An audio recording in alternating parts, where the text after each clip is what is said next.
Free Malaysia Today, FMT, board member of Bernama. He studied accounting and finance at the London School of Economics and Political Science and leads Futures Capital, where corporate finance, strategic advisory, and transactions form by integrating artificial intelligence into operations, editorial workflows, and commercial strategy.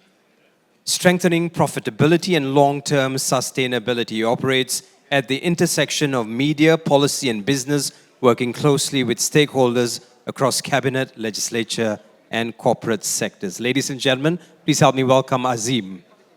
Is Azeem here? Yeah.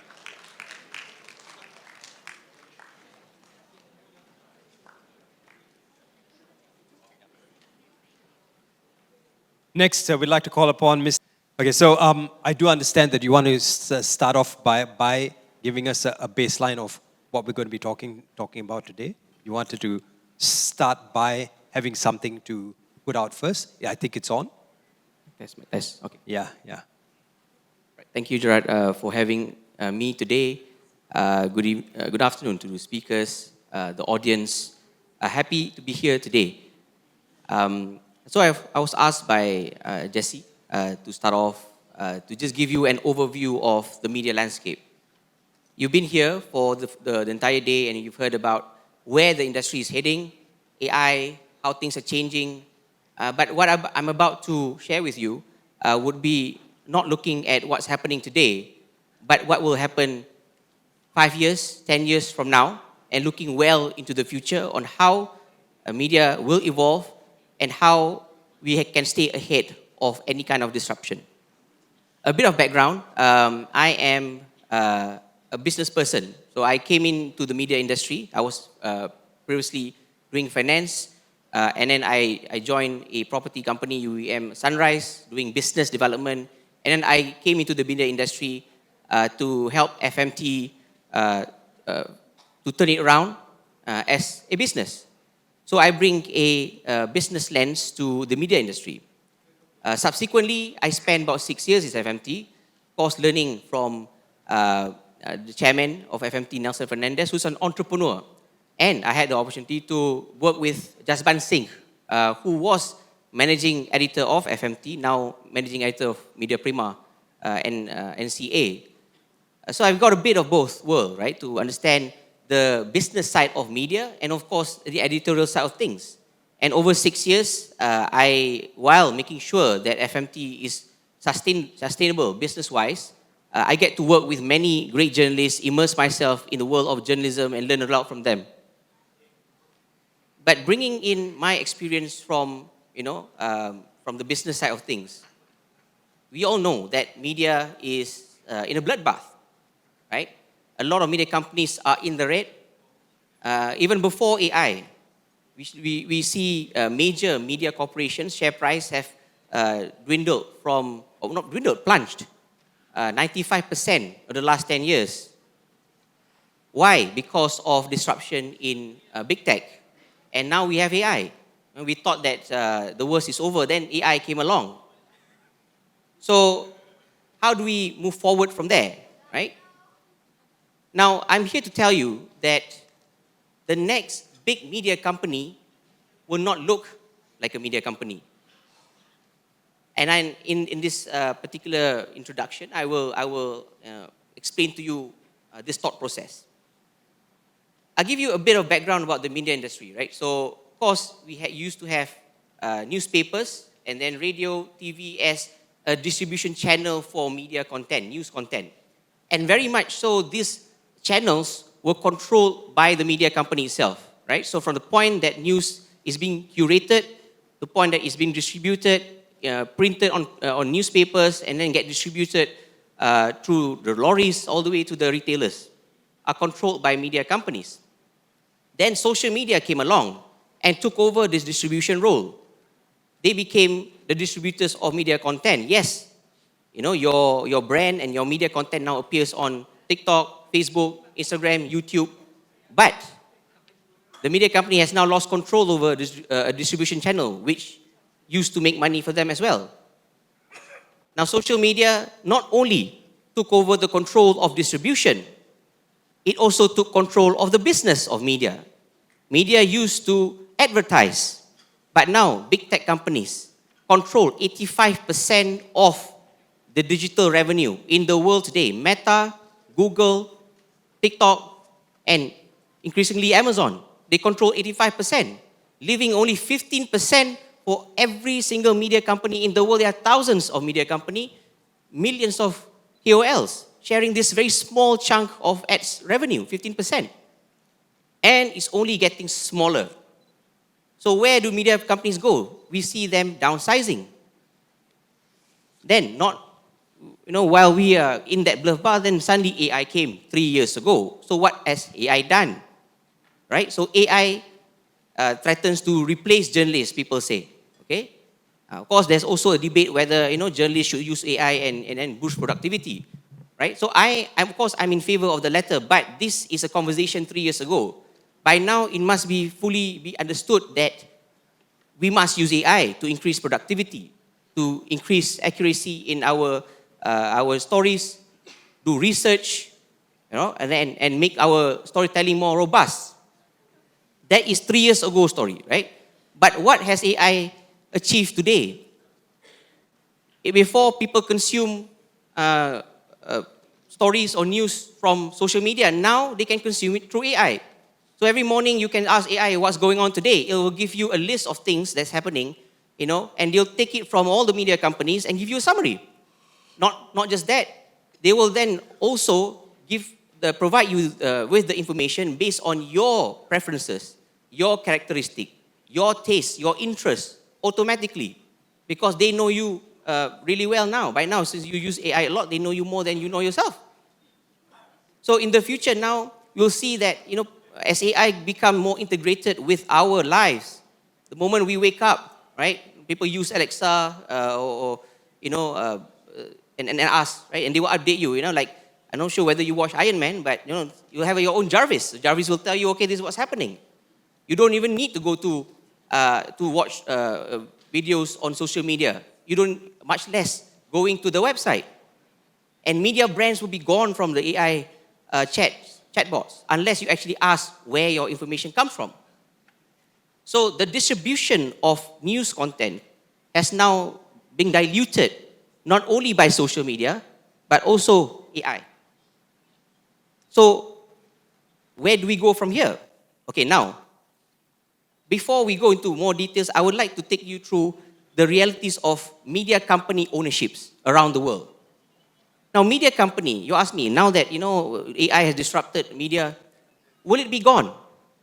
No, it will not be gone, because media brands will stay relevant for as long as they provide good stories, good analysis. But more importantly, media brands, are useful strategically for various media owners across the world. I'll give you an example. Jeff Bezos, who owns Amazon, is one of the richest person in the world, second richest person in the world, right? He owns Washington Post. So he bought Washington Post for 250 million USD. Why? Because he was an outsider. He was an entrepreneur doing e-commerce. He wanted into the Washington elite. He wanted to understand the dynamics, the intelligence that can come from having a media company. The thing is, journalists collect intelligence. Journalists or media companies give access. So he bought Washington Post. Is Washington Post making money? No. It's losing money, 100 million a year, USD a year. But yet, he still keeps it. But does he retrench journalists? Yes, he does. Yeah, maybe one of the reasons is because of AI. But see, from the perspective of media owners across the world, like for example, Michael Bloomberg, right? He was a mayor of New York, right? So Bloomberg gives him a box to stand on. In New York, you have Wall Street. So being the owner of Bloomberg, give you domain expertise. So people see you as competent. Therefore, you're able to run as mayor of New York, right? So media company, while it's losing money, it is a strategic asset for media owners. And if you notice, a lot of media owners not only have media in the stable, they have other things as well. So they will always keep media companies. But when we talk about AI disruption to media owners, they are indifferent because because AI can help them reduce costs. AI can help them, maybe enhance the productivity of media companies as well. So to them, it makes no difference. But where do journalists stand now? Okay, where you are now at the crossroads. Okay, because of this disruption, two things happen. Now I'm going to tell you about the effect of AI onto, firstly, the media companies, right?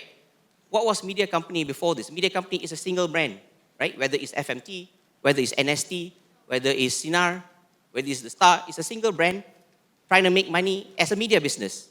But as I've explained to you just now, we cannot make money just by doing a business as media, standalone media. What media companies are now doing, increasingly, or at least the media of the future, is to think out of the box in making money. I give you an example outside of media for a bit. How many of you watch Shark Tank? Shark Tank? Basically, Shark Tank, you watch Shark Tank? Okay, Shark Tank is basically an investment show.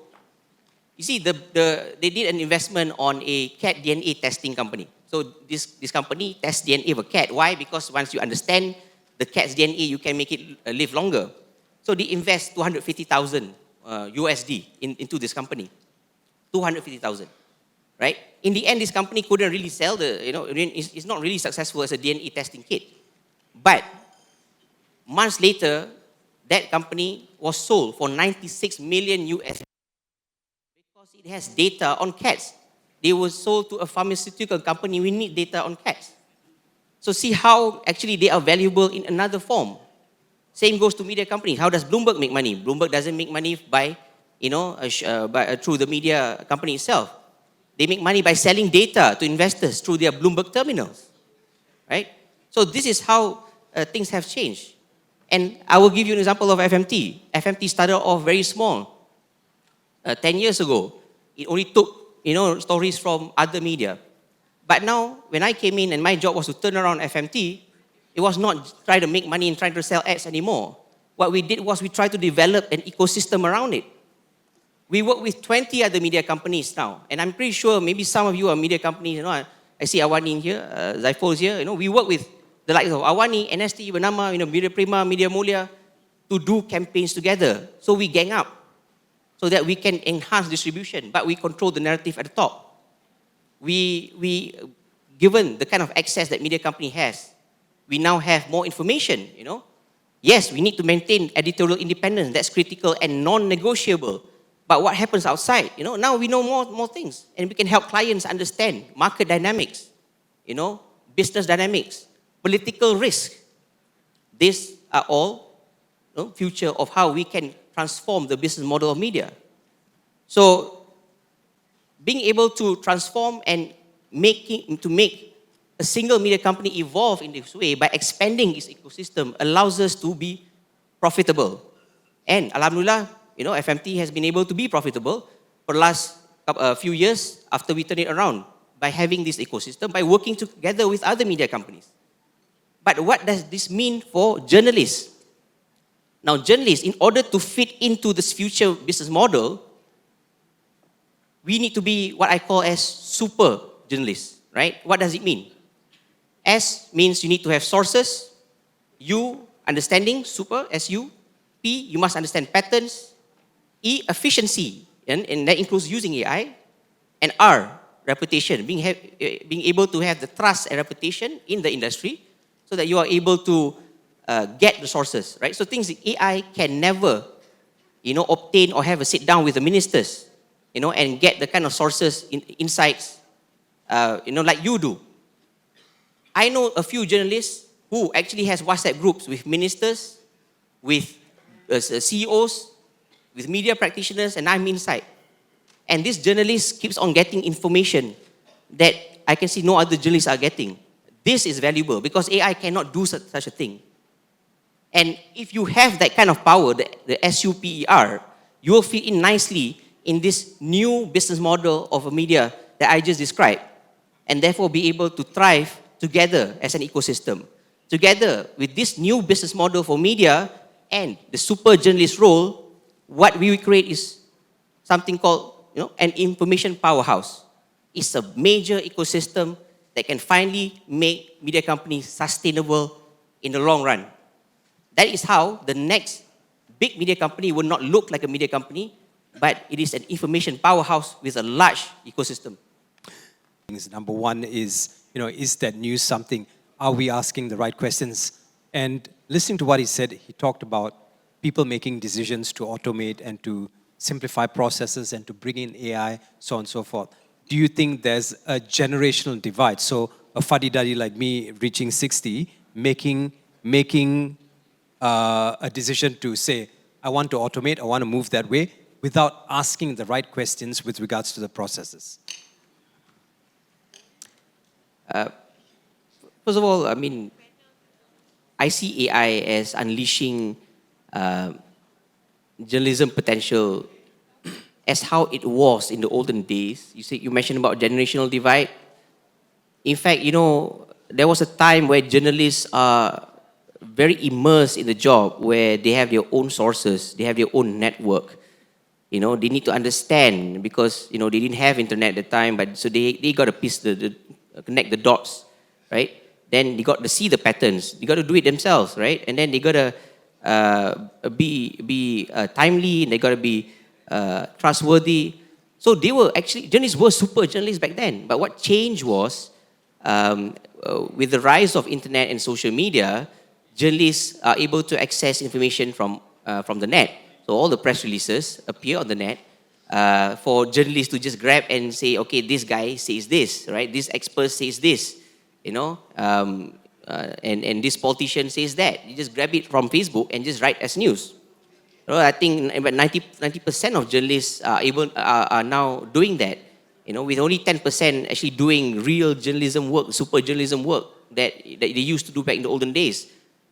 So AI now actually wants super journalists because they need what the super journalists are getting from the human sources, like the ministers, where you actually sit down, spend a couple of hours, really understand what's going on, right? So in terms of systems, right, the question is whether AI is changing systems. Yeah, the thing is, I see that breaking news can be automated by AI. Actually, it takes one journalist to break something, and then hundreds of AI can actually reproduce that as stories, and that's how systems are now automating perhaps breaking news, right? So the AI can actually grab that breaking news that appears on one social media account, and you can come up with 100 or 1,000 different stories. So AI is creating system out there, but as a result, then the job of a reporter becomes very mundane and, in fact, not very useful anymore, right? Your job is just reporting. Because now AI, and especially now with AI agents, I'm not sure whether you know what that is, but now AI can actually take the form of virtual individuals to do jobs for you, to get news, to basically post stories for you, right? So, as what Mr. Gregory mentioned, right? This is how AI has now automated things, and journalists today are now getting relevant because of that. What we need to bring about is the super journalism that Gerard mentioned, right? There's a digital divide. Yes, there is, but I think more importantly, the older journalists are going to become a lot more valuable because only they know how this works, right? So that is what the reporters now. I think you shouldn't call yourself reporters. Go back to the term of journalism, right? Don't just report. Journalists actually go and immerse yourself, investigate things, and this become notes and information sources for both media companies and AI, and that's how you stay ahead of all of this disruption for years to come. Mr. Chair, I'd like to come back to you with regards to what Charles said a while ago. And this is about systems. So you know a lot about solutions. Doing what you do, when you come to us and you say, I'm here to help you with solutions, but you need to answer questions. So you have set questions for us, okay, saying if you want to, news writing, if you want to use a news system, okay, what does a reporter do on a daily basis? You need to know all these things. When you give a questionnaire out to a company or to a media organization or to a university, do you get a complete picture of what you need, or is it fragmented that you have to build upon it? You see that? So yeah. If I may add, Mr. Gregory mentioned about, so basically, uh, Mr. Gregory mentioned about understanding the processes, and then being able to implement an automated system. So where Mr. Gerard is coming from, so the question is how do you then, how do you make AI work, right? When there are two worlds, you're from a newsroom and he's from the IT world. How do you converge to make AI work? Right. Okay. The leader of the organization must understand both worlds. That's the answer.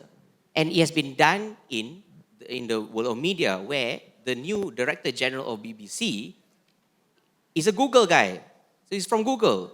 So he understands the world of tech from a big tech corporation. And Google, to some extent, is a media platform as well. It's a search engine that presents information. What he is not is probably a newsman, right? That is where, as a leader, because AI is the one disrupting, you need somebody who understands technology to be leading it first. Because he understands where you are getting to, because you want to go to AI. And he, as the leader of the organization of BBC, must then learn how editorial work, right? And actually, it's the same case as me because I came from the business world and I also came from tech. Actually, I have an analytics company, a big data company before I joined FMT. So what happened was, the owners of FMT brought me in, right, in order for me to try to transform FMT technologically. And not to say that it was an easy feat. It was very difficult for me because I was not a newsman. So I came in, and that's where Jasmine Singh came in, and I learned from him. So I have a veteran in journalism, to teach me this thing. I got the wisdom of, the more senior people in the industry teaching me this. It took me, a couple of years for me to at least understand before I get myself into the editorial side of things. And I actually start to write stories on my own. I actually write stories. I'm MD of FMT, but I actually write stories. I write scripts. I work with journalists. So I bring what I know about economics to write business stories, right? So the leader of the organization must understand both worlds in order to converge both technology and journalism together and make them work harmoniously in order to achieve an outcome. So right now, FMT is very AI driven, right? We are able to work with less resources. We are able to produce more news, more accurate news, faster, more efficient. And thereby, that translates into a decent bottom line in the end that will sustain the business for the foreseeable future. Given the new digital AI era that we're in, it seems like there is a rush now towards new regulations and developing, new rules. How much do those play in your mind on a daily basis? In other words, is it something that you're looking at on a daily basis? Are you aware of these rules and regulations as they're being developed? Are you asked to have input on them at all? And if you could just comment on the new rules and regulations that come into effect. Because what you can, what traditionally the media could write about, could say, could run, it changes in the digital era because we have a lot of the content coming from external parties as well. So how much does that play on your mind in terms of these new rules and regulations? Thanks. Your name, sir? Prof. Bradley, thanks. Prof. Bradley. So the question is whether we are aware of the rules, aware of the regulation. The answer is it is our responsibility to be aware. And I can give you one example of a regulation that we must be aware of, and that is Online Safety Act, or short name ONSA.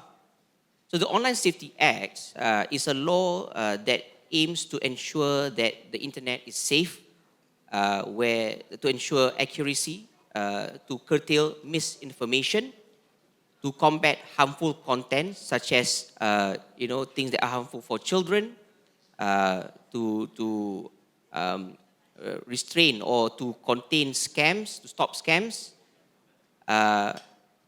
And this kind of rules and regulation is something that media companies must be really aware of, because failing to adhere to this regulation could result in severe repercussions for us in the sight of the law.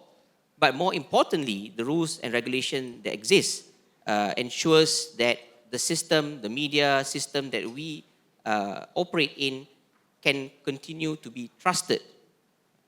So, yeah, we do need to know those regulations. But of course, I think the flip side to that is the fear that some regulation could encroach into, for example, freedom of media. Some regulation are seen to be ways of suppressing information as well, right? So therefore, in such a scenario, I think laws are created by human beings. And but we as professional media practitioners, companies, at the end of the day, we must go by principle, the principles or values of honest journalism to maintain that trust. At the end of the day, we have a relationship with our audience. Regardless of whatever rules, we must make sure we maintain that trust. And to maintain that trust, we must be honest in the way we communicate the content, regardless of any rules. The rules are there as reference and for us to adhere to. At the end of the day, we need to ask ourselves whether we are honest with the audience. If they don't trust us, they don't read us, we lose the numbers, and that's bad for business. Question: how would you see the national AI law affecting the industry? Okay, that's one question. Second question, I think Mr. Charles Gregory said about data and data sets. Okay, now if companies are selling data sets, I want to ask the question on what Azeem said about trust. If I'm a consumer and I know that my data is being sold by the company that is using, that I frequent, would that also affect trust? Right? So two questions, one on the national AI law and the question of selling data sets and trust. Thank you. So, about reading them and accepting it, or not, or otherwise, So the question is on what I think about the AI law. That's one. The other, how do I see data protection and data sensitivity being used or misused, or how personal data is being misused, right? How do we manage that? So to answer question number one, you asked about how AI laws affect media. What is AI law, right? So AI law is simply a way to manage, the drawbacks of AI without affecting investment in AI, right? So what it does is basically it looks at deepfakes, scams that are generated by AI, right? So what we and I'm fine with that. I think we need that. We are still figuring out AI. In fact, AI is moving way faster than regulation, and it is very dangerous in many ways, right? It's very dangerous if it is being used to mislead. So there must be some laws that manage or prevent that from happening. At the same time, it must not be too constraining to a point where you can't use it to your advantage and add value, right? So that's the answer for AI law. On the question on data protection, we are very big on data protection. But to go a bit deeper into this question, it's a really good question. You asked, if we use data and whether you use your data and then whether it will be misused. There are two types of data here. One is data that we collect from you as a user. And this is something which the big tech company does. Not media companies, but the big tech companies like Google, Meta, TikTok. So when you subscribe or you use it, it's free. It's free to use.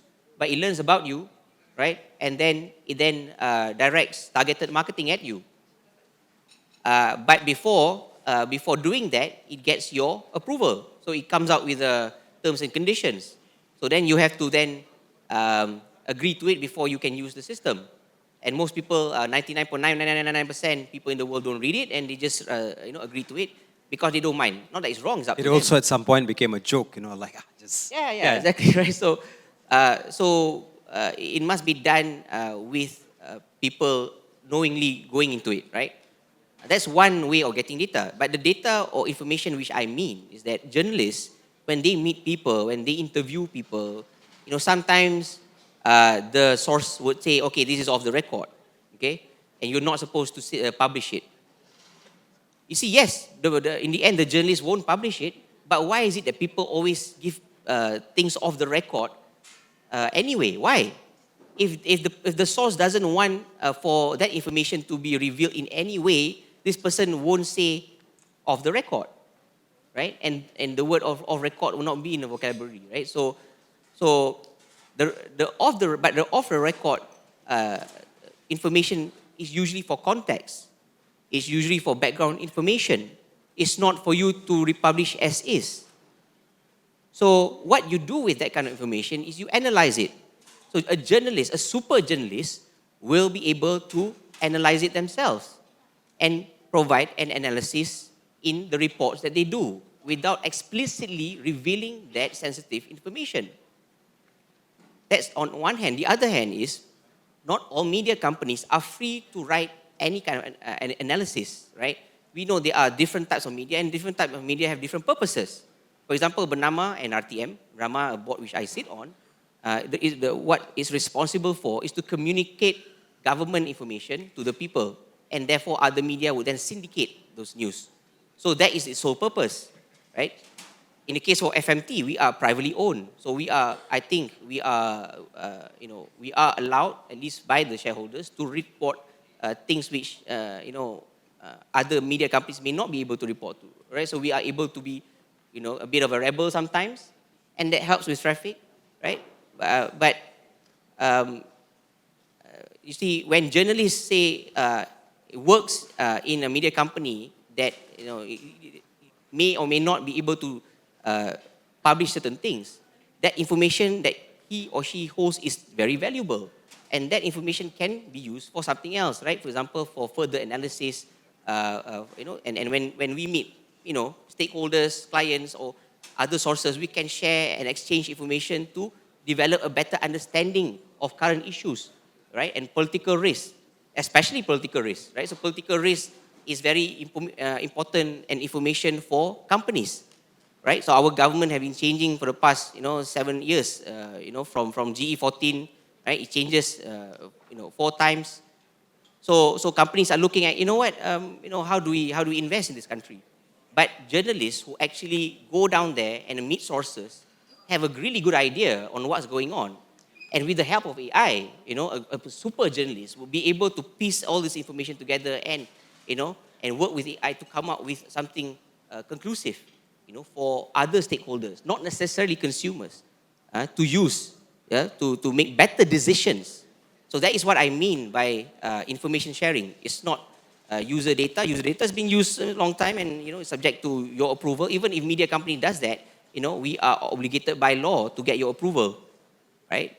But what I mean is that the other kinds of information obtained by super journalists that can be used for other things as well, right?